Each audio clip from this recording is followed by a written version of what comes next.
purpose of today's hearing is to examine the dominance of Amazon, Apple, Facebook, and Google. Amazon runs the largest online marketplace in America, capturing 70% of all online marketplace sales. It operates across a vast array of businesses, from cloud computing and movie production to transportation logistics and small business lending. Amazon's market valuation recently hit $1.5 trillion, more than that of Walmart, Target, Salesforce, IBM, eBay, and Etsy combined. Apple is a dominant provider of smartphones, with more than 100 million iPhone users in the United States alone. In addition to hardware, Apple sells services and apps, including financial services, media, and games. Facebook is the world's largest provider of social networking services, with a business model that sells digital ads. Despite a litany of privacy scandals and record-breaking fines, Facebook continues to enjoy booming profits, $18 billion last year alone. Lastly, Google is the world's largest online search engine, capturing more than 90% of searches online.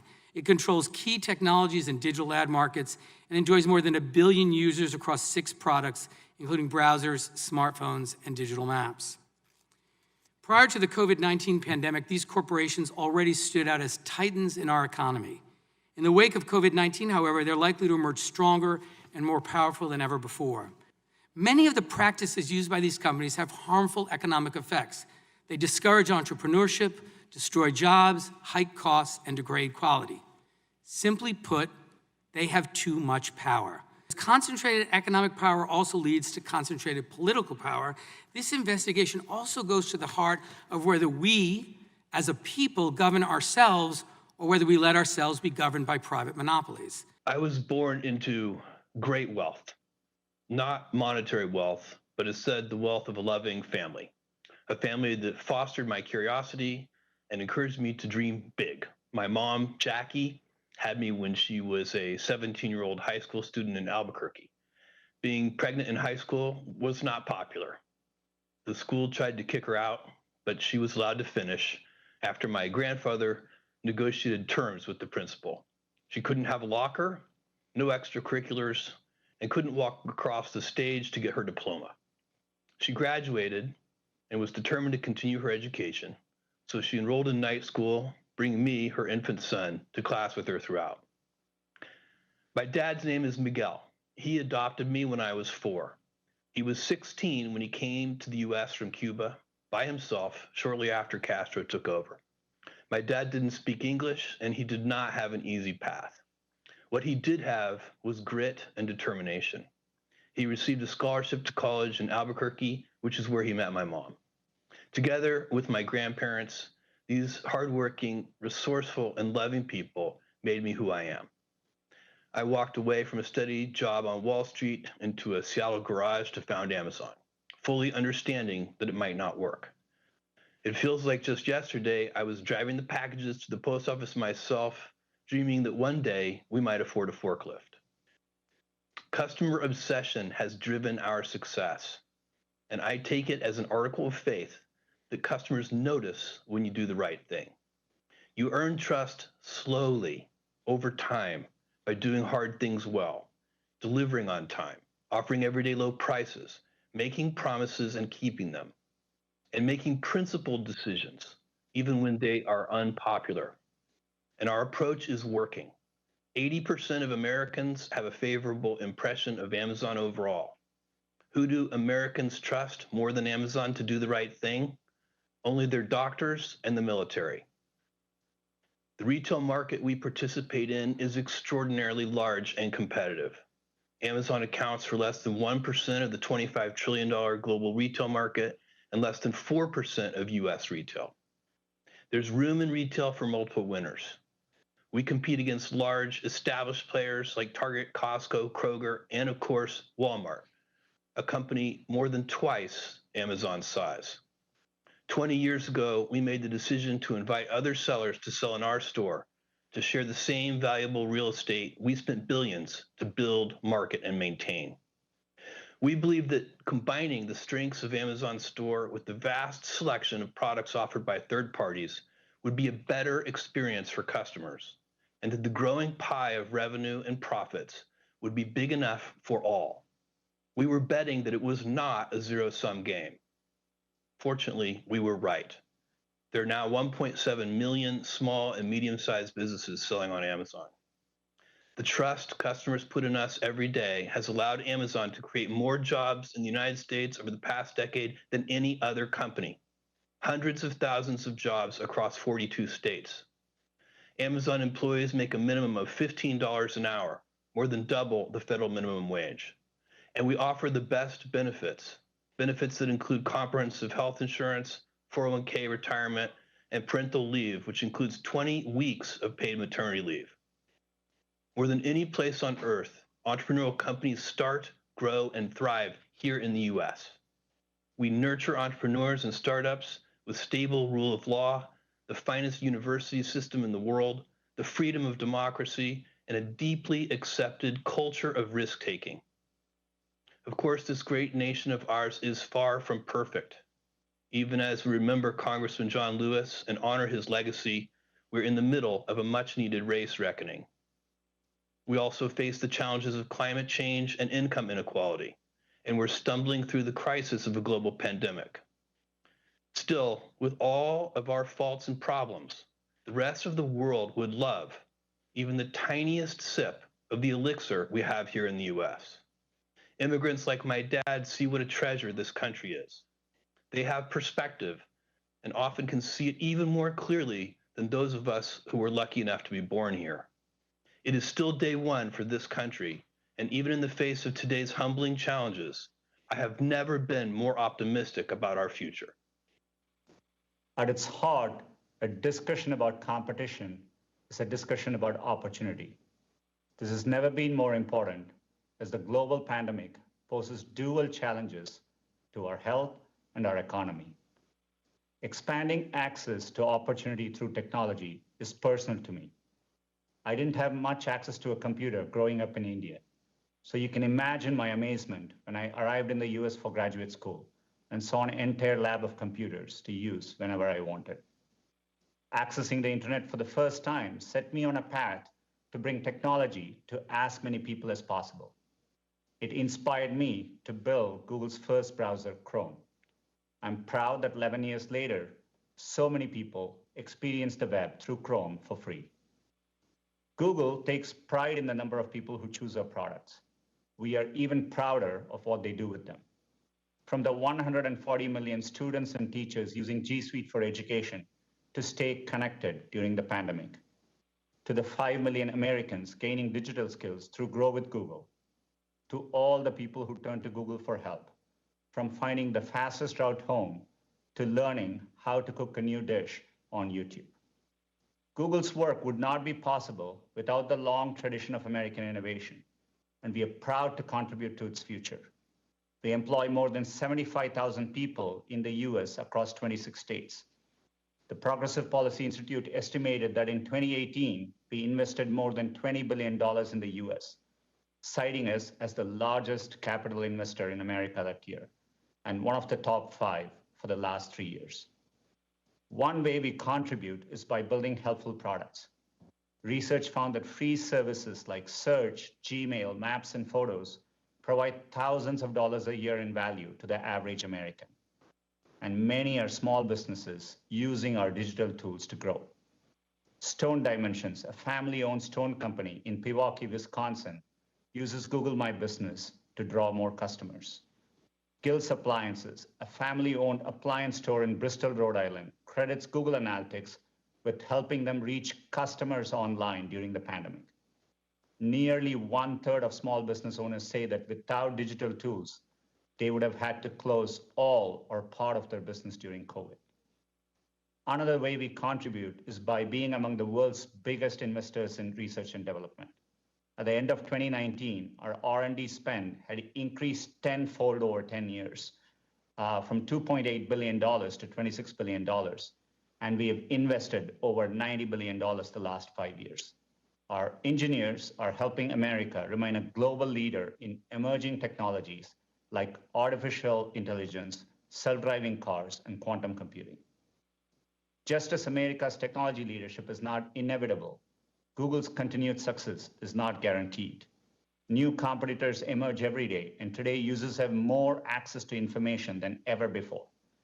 Competition drives us to innovate, and it also leads to better products, lower choices, and more choices for everyone. For example, competition helped lower online advertising costs by 40% over the last decade, with savings passed down to consumers. Open platforms like Android also support the innovation of others. Using Android, thousands of mobile operators build and sell their own devices without paying any licensing fees to us. This has enabled billions of consumers to afford cutting-edge smartphones, some for less than $50.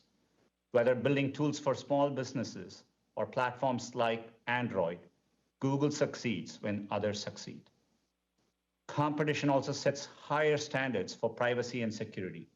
I've always believed that privacy is a universal right, and Google is committed to keeping your information safe, treating it responsibly, putting you in control, and we've long supported the creation of comprehensive federal privacy laws. I've never forgotten how access to technology and innovation changed the course of my life. Google aims to build products that increase access to opportunity for everyone, no matter where you live, what you believe, or how much money you earn. We are committed to doing this responsibly in partnership with lawmakers to ensure every American has access to the incredible opportunity technology creates. Before I begin, I want to recognize the life and legacy of John Lewis. I join you in mourning not only a hero, but someone I knew personally, whose example inspires and guides me still.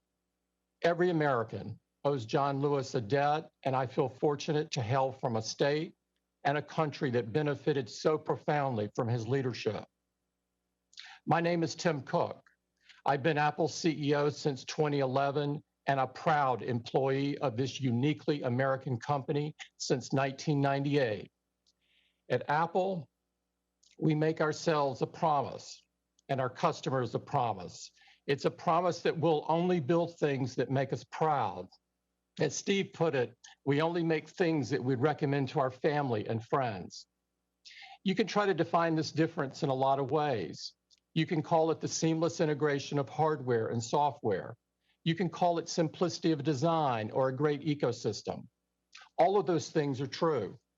But if you want to put it simply, products like iPhone just work.